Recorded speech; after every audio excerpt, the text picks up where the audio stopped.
How to turn on Android phone without power button. So let's get started. First one is plug in your charger. If you want to restart your phone and your battery has died, simply connect your charger to turn on your phone. Then the other one is using apps on Android mobile phone. Apps like Power Menu and Shutdown can evoke the Power Menu instantly, where you can directly give permissions to restart your device. Firstly, download Power Menu or Shutdown from the Play Store. Then give the accessibility permission on startup. After that, simply tap on Open Power Menu and your Power Menu will open instantly. You can either shut down or restart your device. Now, the other one is using recovery mode.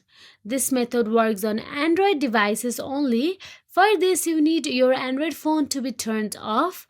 Simply plug in your USB cable and keep holding down the volume down or volume up button to enter the recovery mode.